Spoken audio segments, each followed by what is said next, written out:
दोस्तों, आज हम जिस बुक के बारे में बात करेंगे वह बुक आपकी जिंदगी बदलने की ताकत रखती है। जी हाँ, हम बात करने वाले हैं जेम्स एलन द्वारा लिखित बुक एज अ मैन थिंकeth के बारे में। ये बुक इतनी पावरफुल है कि बड़े बड़े सफल लोग भी इसे रेकमेंड कर चुके हैं। मेरे हाथ में एक बुक है जिसका नाम है as a man think it. It is one of the most amazing books that I have ever read. छोटी सी बुक है, पतली सी बुक है, लेकिन बड़ी कमाल की है। इस पूरी बुक का मकसद सिर्फ इतना है कि लोग ये सच्चाई जान लें कि इंसान अपनी तकदीर खुद बनाता है। लेकिन कैसे? तो जवाब है हमारे विचारों के द्वारा। इंसान की तकदीर बनाने वाली सिर्फ एक चीज है और वो है उसके विचार। जी हाँ, हमारे विचारों में इतनी ज्यादा शक्ति होती है कि हम जिन प्रबल विचारों को लंबे समय तक अपने दिमाग में रखते हैं वे अंततः साकार हो जाते हैं और उन्हीं से हमारी तकदीर बनती है। अगर विचार अच्छे हैं तो तकदीर भी अच्छी होगी, और अगर विचार बुरे हैं तो तकदीर भी बुरी होगी। इस अटल सत्य को हमेशा हमेशा के लिए पहचान लें कि जैसे आपके विचार होंगे वैसी ही आपकी तकदीर होगी, वैसा ही आपका जीवन होगा। अब सबसे बड़ा सवाल ये पैदा होता है कि इंसान के दिमाग में हर दिन लगभग 60,000 विचार आते हैं। तो क्या ये 60,000 विचार मिलकर हमारी तकदीर बनाते हैं? नहीं, हमारी तकदीर बनाने में सबसे ज्यादा योगदान उस विचार का होता है जो हमारे दिमाग में मौजूद सबसे प्रबल और स्थायी विचार होता है। अपने दिमाग की शक्ति को कम न आंकें। यह इतना ज्यादा शक्तिशाली है कि इसकी बदौलत मनुष्य ने इतने सारे वैज्ञानिक आविष्कार कर लिए हैं जो कल्पना से परे लगते थे। विचारों में शक्ति होती है और इस शक्ति का इस्तेमाल करके हम अपनी जिंदगी को पूरी तरह से बदल सकते हैं। लेकिन कैसे? तो यही सब कुछ हम स्टेप बाय स्टेप समझने वाले हैं। अगर आप भी अपने जीवन को पूरी तरह से बदलना चाहते हैं और ऐसे इंसान बनना चाहते हैं जो पहले आप कभी थे ही नहीं, तो इस वीडियो को लास्ट तक देखना और एक भी पॉइंट मिस मत करना। तो चलिए शुरू करते हैं। चैप्टर 1, जैसे विचार वैसा चरित्र। जैसा इंसान अपने दिमाग में सोचता है वैसा ही वह होता है। अगर आप अपने जीवन को बदलना चाहते हैं तो सबसे पहले तो आपको अपने विचारों को बदलना होगा। जब तक आप अपने विचारों को नहीं बदलेंगे तब तक आपका जीवन नहीं बदल सकता। इसे एक एग्जाम्पल से समझते हैं। क्या आप जानते हैं कि एक पौधा उगने के लिए सबसे जरूरी क्या होता है? मिट्टी पानी तो बाद में आएगा। सबसे पहले कोई चीज जरूरी है तो वो है बीज।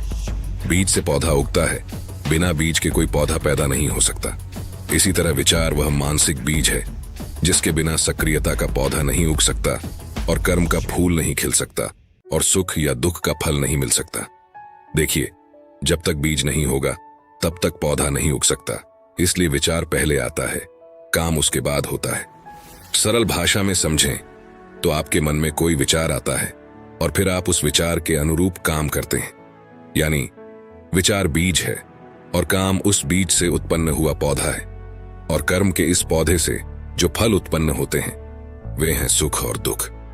इस तरह हम देख सकते हैं कि मनुष्य अपने दिमाग में जिन विचारों के बीज बोता है वह उन्हीं के अनुरूप मीठी या कड़वी फसल काटता है।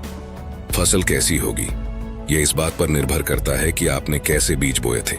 अगर आपने करेले के बीज बोए थे तो आप आम के फलों की उम्मीद कैसे कर सकते हैं? इंसान ही खुद को बनाता है, इंसान ही खुद को मिटाता है। विचारों के कारखाने में वह ऐसे हथियार बनाता है जो उसे नष्ट कर देते हैं। दूसरी ओर वह ऐसे औजार भी बनाता है जो उसके लिए खुशी, शक्ति और शांति के महल बना सकते हैं। चैप्टर 2, जैसे विचार वैसी परिस्थितियां। इंसान का दिमाग एक बगीचे की तरह होता है। अब वो बगीचा किस तरह से ग्रो करता है ये इस बात पर डिपेंड है कि हम उसकी देखभाल कैसे करते हैं। इस बगीचे को या तो समझदारी से तैयार किया जा सकता है या अनियंत्रित तरीके से बढ़ने के लिए इसके हाल पर छोड़ा जा सकता है। अगर हम कोई उपयोगी बीज नहीं डालते हैं तो उस बगीचे में खरपतवार के बेकार बीज आकर उगने लगेंगे, और एक वक्त ऐसा आएगा जब यह खरपतवार और बेकार की घास पूरे बगीचे पर कब्जा जमा लेगी।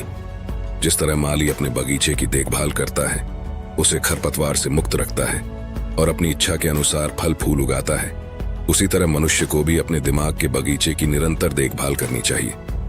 उसे सभी गलत, बेकार और अशुद्ध विचारों को खरपतवार की तरह उखाड़ फेंकना चाहिए। हर इंसान आज जहां भी है अपने विचारों की बदौलत ही है। उसने अपने चरित्र में जो विचार बनाए हैं वे ही उसे वहां लाए हैं। विचार का हर बीज, चाहे उसे बोया गया हो या दिमाग में पड़े रहने की अनुमति दी गई हो, वहां पर जड़ें जमा लेता है और अपने जैसे छोटे छोटे पौधे उत्पन्न करता है। यह बीज देर सबेर कर्म का पौधा उगा देता है, जिससे सुखद अवसर या दुखद परिस्थिति के फल पैदा होते हैं। अगर आप अपने जीवन में अच्छी चीजें चाहते हैं तो बुरे विचार न सोचें, और अगर भूल से कोई बुरा विचार दिमाग में भटकता हुआ आ भी जाए तो उसे वहां जड़ें जमाने और लंबे समय तक रहने की अनुमति बिल्कुल न दें। अच्छे विचारों और कामों से कभी बुरे परिणाम उत्पन्न नहीं हो सकते। बुरे विचारों और कामों से कभी अच्छे परिणाम उत्पन्न नहीं हो सकते। इसका मतलब है कि मक्के के बीज से सिर्फ मक्के का पौधा ही उग सकता है, गाजर घास से सिर्फ गाजर घास।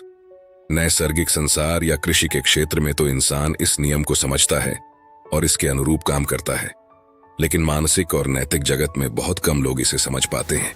अगर आप दौलत के क्षेत्र में सबसे ज्यादा तरक्की करना चाहते हैं तो दौलत के बारे में सकारात्मक और अच्छे विचार सोचें।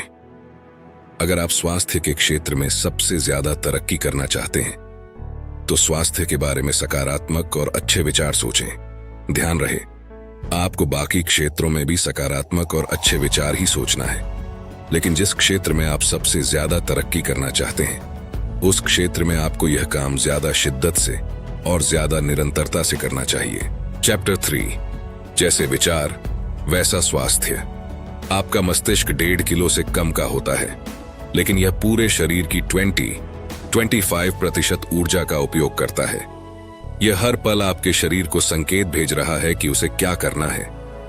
आपके हर अच्छे विचार पर यह किसी अच्छे हार्मोन या रसायन को प्रवाहित करने का आदेश दे देता है, और आपके हर बुरे विचार पर यह किसी बुरे हार्मोन या रसायन को प्रवाहित करने का आदेश दे देता है। इसका मतलब यह है कि अच्छे विचार सोचने से आपके शरीर में अच्छे रसायनों का प्रवाह ज्यादा होता है, जिससे आपका स्वास्थ्य बेहतर होता है और आपको रोगों की आशंका कम रहती है। विचार ही कर्म, जीवन और परिस्थितियों का स्रोत है। आजकल इंसान स्वस्थ बनने के लिए डाइटिंग कर रहा है, लेकिन यह ध्यान रखें कि जब तक वह अपने अंदर के गलत विचारों को नहीं बदलेगा तब तक खान पान बदलने या डाइटिंग करने से उसे कोई मदद नहीं मिलेगी। अगर डाइटिंग करनी ही है तो नकारात्मक विचारों की डाइटिंग करें, फिर आपको भोजन के मामले में डाइटिंग करने की जरूरत ही नहीं पड़ेगी। शरीर दिमाग का सेवक है। यह दिमाग के आदेश मानता है, चाहे उन्हें सोच विचार कर दिया जाए या फिर बिना सोचे समझे स्वचालित ढंग से दिया जाए। गलत विचारों के आदेश पर शरीर तेजी से रोग और नाश की ओर बढ़ने लगता है। प्रसन्न और सुंदर विचारों के आदेश पर यह युवा और सुंदर हो जाता है।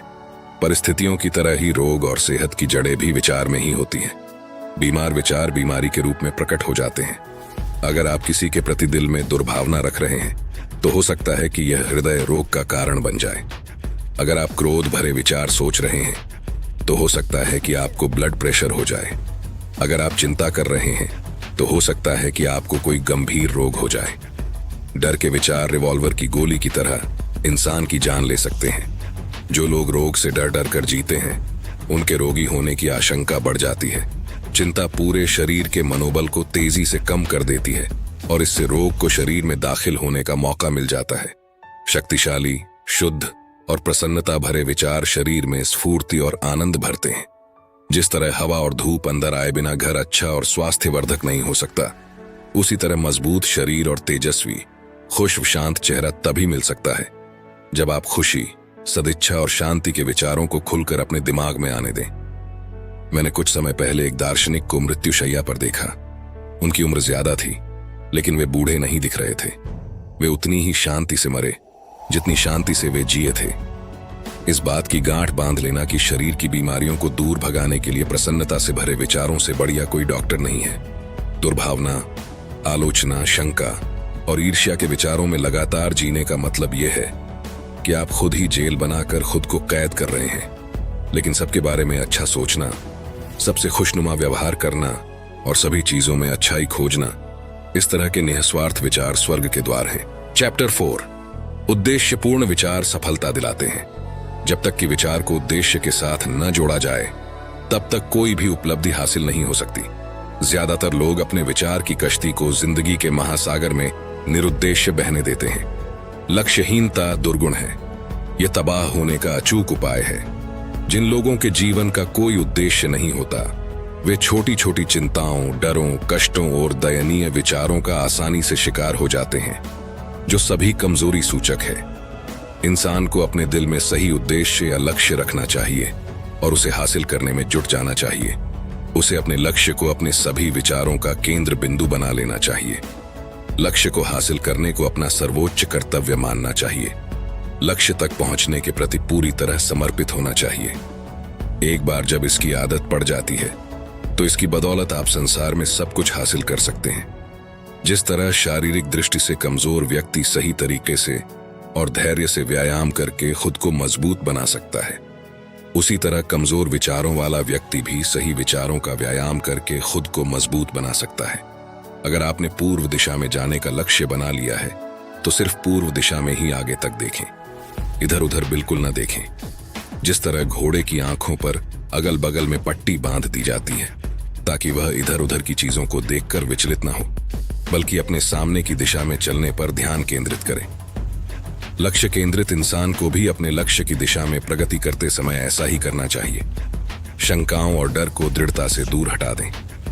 शंका और डर के विचारों से कभी कोई चीज हासिल नहीं की गई है और कभी की भी नहीं जा सकती।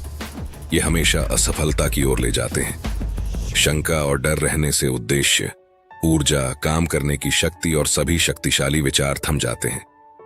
अगर आपके मन में शंका है तो इसका मतलब है कि आपको खुद पर विश्वास नहीं है। शंका और डर एकाग्रता के शत्रु हैं। वे आत्मविश्वास के शत्रु हैं। जब तक ये शत्रु आपके दिमाग में डेरा डाले रहेंगे तब तक आप अपने लक्ष्य तक पहुंचने के लिए पूरी ताकत और एकाग्रता से प्रयास नहीं कर पाएंगे। इसलिए इन्हें अपने दिमाग से बाहर निकाल दें और आत्मविश्वास को दिमाग में बैठा लें। चैप्टर 5। हर उपलब्धि की नींव एक ही चीज है और वो है विचार। इस बात को कभी भूलना मत कि इंसान जैसा सोचता है वैसा ही वह होता है। जैसा वह सोचता रहता है वैसा ही वह बनता रहता है। जैसे विचार होंगे वैसा ही जीवन होगा। अगर विचार उत्तम है तो जीवन भी उत्तम होगा। अगर विचार घटिया हैं तो जीवन भी घटिया होगा। मनुष्य अपने विचारों को ऊपर उठाकर ही ऊपर उठ सकता है, जीत सकता है और उपलब्धि हासिल कर सकता है। वह अपने विचारों को ऊपर उठाने से इनकार करके कमजोर, दीन और दुखी बना रह सकता है। आप क्या करना चाहते हैं यह पूरी तरह से आप पर और आपके चुनाव पर निर्भर करता है। आप किसी भी पल अपने विचारों को बदल सकते हैं और जिस पल आप अपने विचारों को बदल लेते हैं उसी पल आप अपने जीवन को भी बदल लेते हैं। त्याग के बिना कोई प्रगति या उपलब्धि संभव ही नहीं है। अगर आप अपने मोहल्ले में दौड़ में जीतना चाहते हैं तो आपको कम अभ्यास करने की जरूरत होगी। अगर आप अपने शहर में दौड़ में जीतना चाहते हैं तो आपको काफी अभ्यास करने की जरूरत होगी। और अगर आप ओलंपिक की दौड़ में जीतना चाहते हो तो आपको हर समय अभ्यास करने की जरूरत होगी और बाकी हर चीज का त्याग करने की जरूरत होगी।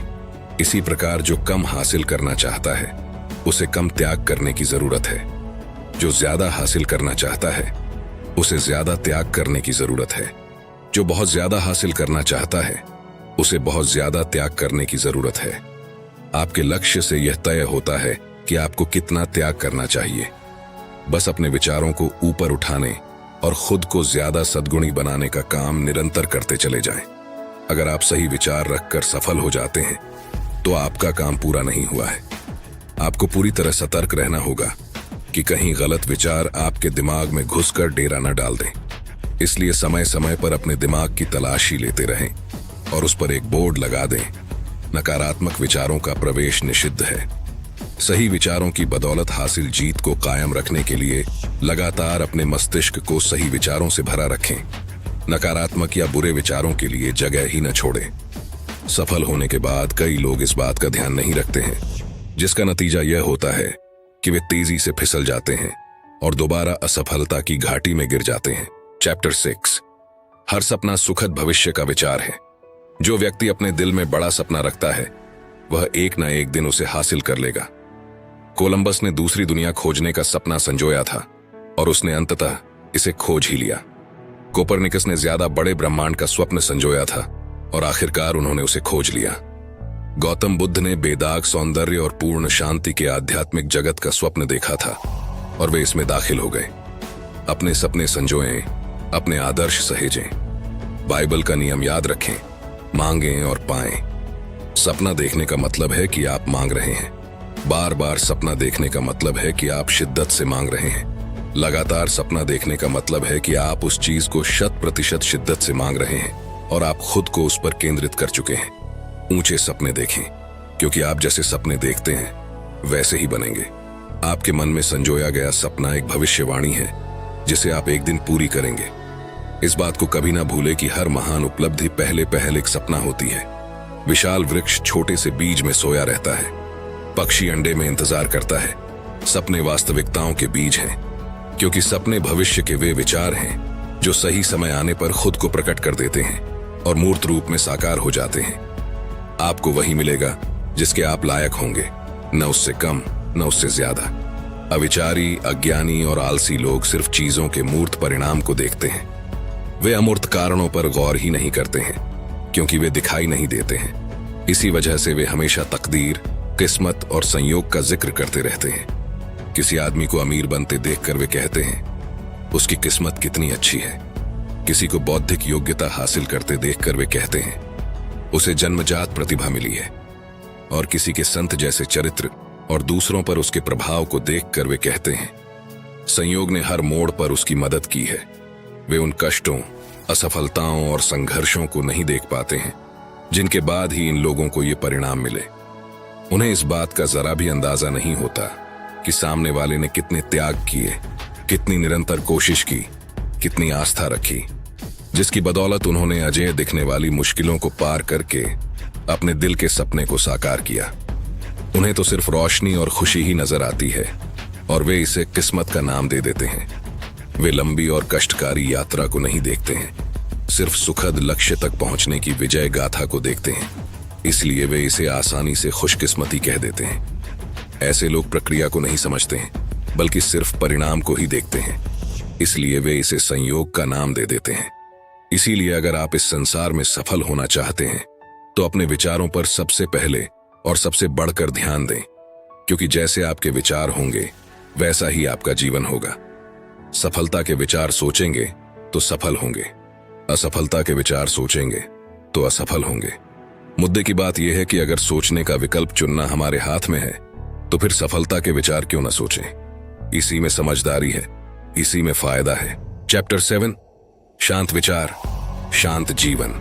हम कितने सारे लोगों को जानते हैं जो अपने गुस्सैल स्वभाव से खुद की जिंदगी का स्वाद किरकिरा कर देते हैं, हर सुंदर और अच्छी चीज को बर्बाद कर देते हैं, अपने चारित्रिक संतुलन को तबाह कर देते हैं और खामख्वाह लोगों से दुश्मनी मोल ले लेते हैं। आत्मनियंत्रण न होने की वजह से ज्यादातर लोग अपनी जिंदगी बर्बाद कर लेते हैं और अपनी खुशी को मिटा देते हैं।